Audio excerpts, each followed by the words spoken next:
Despite lacking international recognition, Somaliland functions as a de facto nation-state in many ways.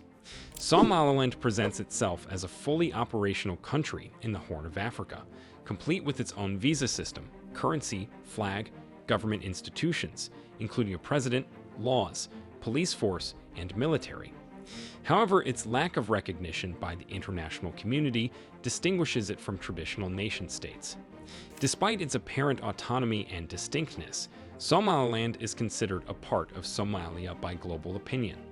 This unusual circumstance emphasizes the difficulties of international relations and the intricacies of statehood. While controversial areas such as Taiwan, Palestine, and North Korea spark debate and diplomatic ambiguity, Somaliland's denial of recognition is practically universal among UN members. This difference highlights the disparity in perceptions of statehood, in which an area can have all the trappings of sovereignty, yet lacking official recognition of its position. In contrast, despite its international recognition, Somalia faces obstacles that jeopardize its efficient administration and nation-building efforts, creating a contradiction in which Somaliland, while unrecognized, exhibits more characteristics of a functional state. Somalia's ranking as the top country on the Fragile States Index highlights the serious issues it faces in governance and security. Despite international recognition, the Somali government struggles to expand its influence beyond the capital city of Mogadishu. Outside of this urban core, wide sections of the country remain anarchic and unstable, with numerous armed groups, including terrorists, rival tribes, and pirates, fighting for control.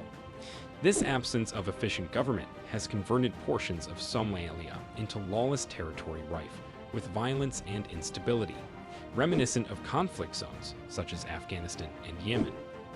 Furthermore, Somalia's governance issues are exacerbated by the presence of self-governing regions such as Somaliland and other territories, which elect their own presidents and administrations. While some districts function autonomously, they fall short of declaring complete independence from Somalia. This fragmentation of governance highlights the Somali national government's vulnerability as it battles to maintain authority over its claimed area. The presence of UN peacekeeping personnel substantially upholds the central government's limited authority, demonstrating the extent to which external intervention is required to maintain even a semblance of stability and order within the country. Unsurprisingly, this country ranks at the bottom of almost every international measure. It has the sixth lowest life expectancy, the second highest infant mortality, and an alarming 8% primary school attendance. When Somalia does not rank at the bottom, it is mainly because of the inability to collect data safely. Then there's Somaliland. Despite being only a few miles apart, they are completely different. While murder, famine, and anarchy have engulfed the South during the last 30 years, these 6 million people have continued to live their lives. They have been rising. They have been voting in regular elections. Since 1991, there have been 5 presidents representing 3 different political parties. They've also raced marathons and read novels. The capital city offers an international book fair, and women can participate in the yearly race. The streets are safe, retail malls have been built, and migrants are flocking in, but not from here. Now, Somaliland is far from perfect. Corruption is prevalent in most underdeveloped countries. The incumbent president's tenure was extended by 2 years under questionable circumstances, and protests have erupted along the country's eastern border. Nonetheless, it is only natural to compare it to its neighbors. According to Freedom House, Somaliland is the second freest state in a 1,500-mile radius. A foreigner and observer described the 2003 elections as possibly one of the most calm in Africa in 20 years. In 2010, Somaliland became only the 4th state on the continent to have a peaceful transition of power from an incumbent president. More amazingly, it did all of this on its own. Without recognition, Somaliland is ineligible for financing. Most corporations declined to invest, and unlike its Gulf Coast neighbors, it lacks oil and gas reserves. Everything it has now was constructed from nothing. In 1991, Somalia's dictator demolished the north, bombing practically everything, including the airport from where those planes took off. After the dust settled, and while the city was still strewn with landmines, 10,000 survivors gradually rebuilt it brick by brick. Today, the capital is home to approximately 1 million inhabitants. Clearly, Somaliland deserves global assistance. Even from a purely strategic standpoint, the United States has much to gain. Its adventures in the Middle East have proven the danger of leaving power vacuums, and unlike Somalia, the Somaliland government patrols its coast for pirates and prosecutes terrorists. When the U.S. pulled out of Afghanistan, Somaliland offered to host thousands of refugees fleeing the Taliban. And as countries throughout the world succumb to Chinese coercion, Somalia is one of just a few states that retain links and show solidarity with Taiwan. Taiwan. In an unstable region, there is a welcome respite of peace, democracy, and wealth. It's principled, patient, and pro-Taiwan. Can the United States ask for a greater ally? Unfortunately, it isn't that straightforward. The United States does everything in its ability to protect the rules-based international order, which it created and benefits from. That includes not going rogue and defining for itself what is and isn't a country, but rather deferring to massive multilateral bodies. In other words, someone else should make the decision. And in this situation, it is the African Union. The African Union resembles a larger, younger version of the European Union, and it faces many of the same issues. Though its objectives may be admirable, its deeds are ultimately only as good as its members, each with their own purpose. Its constitution commits to safeguard its members' sovereignty and territorial integrity, which sounds sensible enough. In practice, however, this entails vehemently rejecting any call for self-determination, no matter how sympathetic. After all, establishing a new country entails dividing an old one. This is especially true in Africa, where most borders are laughably arbitrary, often on purpose, as a result of European imperialism.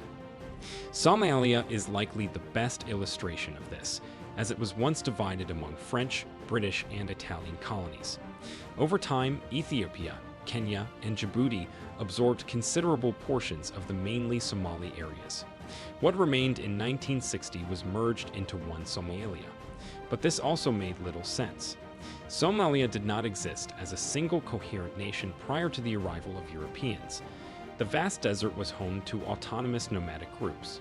Thus, unification was not so much a return to a lost pre-European ideal as it was the development of a new and equally arbitrary order. And the ridiculousness was painfully clear from the beginning. 19 years later, it's still waiting. It's now been functionally independent for longer than it was unified with Somalia. And yet, international recognition feels as distant a dream today as it did in 1991. Should this new country speak English, like British Somalia, or Italian, like the South? The British and Italians managed their colonies in radically different ways, virtually guaranteeing strife between the North and South in this nascent, fragile, and highly divided nation. Needless to say, few governments would seek to start this Pandora's box dispute over the legitimacy of their boundaries. As a result, only 2 new African countries have gained recognition in the last 33 years. Eritrea in 1993, South Sudan in 2011. Both have authorization from the country from which they broke away, although Somalia is less accommodating. In 2005, Somaliland filed for membership in the African Union. Ethiopia is the world's 11th largest country and the 2nd largest in Africa. Its population of 126 million is nearly equivalent to Russia, Mexico, or Japan. It is also expanding at an incredible rate, quicker than any of the world's 10 major economies and 3 times faster than India.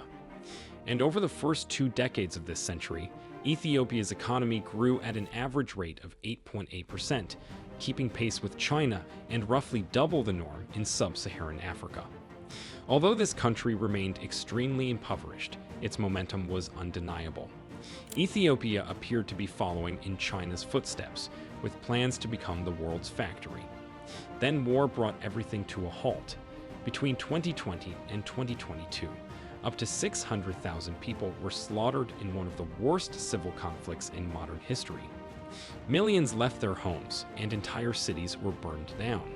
However, some stability has returned to Ethiopia. After a long, costly, and extremely deadly distraction, a peace accord was made in 2022, and Ethiopia is now poised to resume its economic growth. In other words, the last thing it needs is to spark another battle.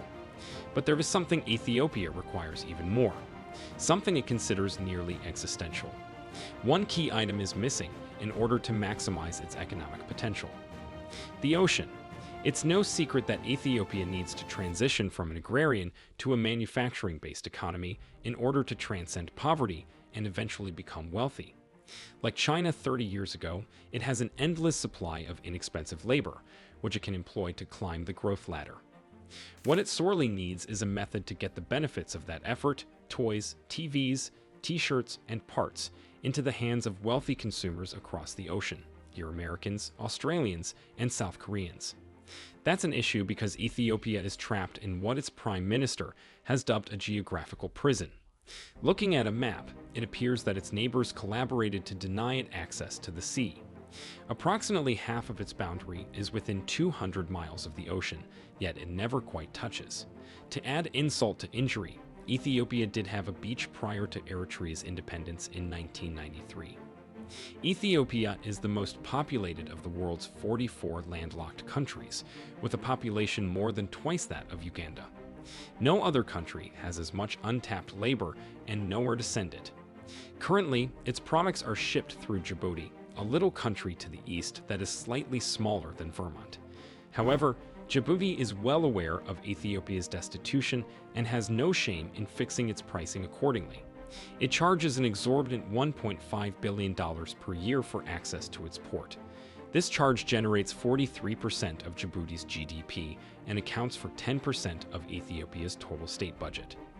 This is so profitable that, if the money were split evenly, Djibouti could provide each of its residents $1,400, or half of its per capita GDP, each year. Of course, it has the ability to cut Ethiopia's connection to the rest of the world at any time. Clearly not great.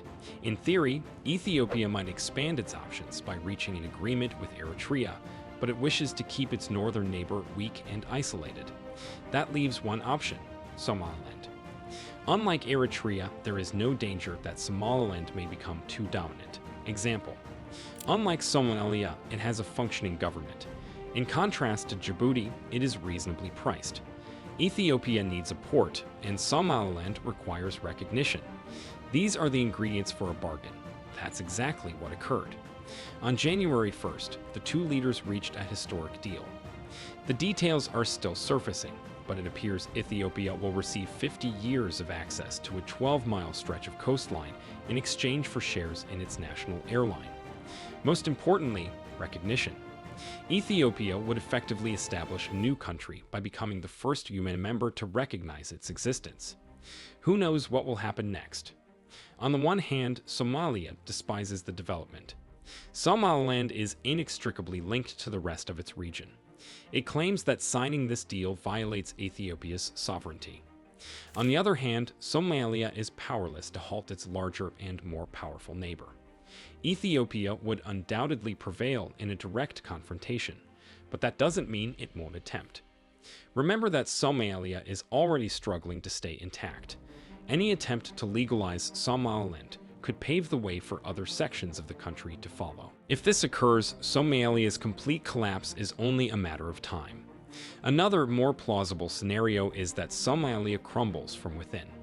If it permits a foreign force, particularly Ethiopia, to steal part of its territory, militant organizations may use this weakness to gather opposition against the government.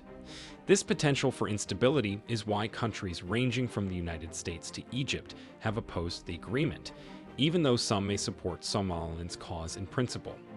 Simply put, there are numerous negative outcomes that could occur. After all, we only need to look back less than 2 years to realize how capable the Ethiopian administration is. Even with Russia's invasion of Ukraine, the Tigray War remains the deadliest war of the century. But because of Russia, along with the pandemic, few of us know anything about this incredibly consequential war. Thanks for watching until the end. If you enjoyed this video, please leave a like and a sub so more people can see this. See you in the next video.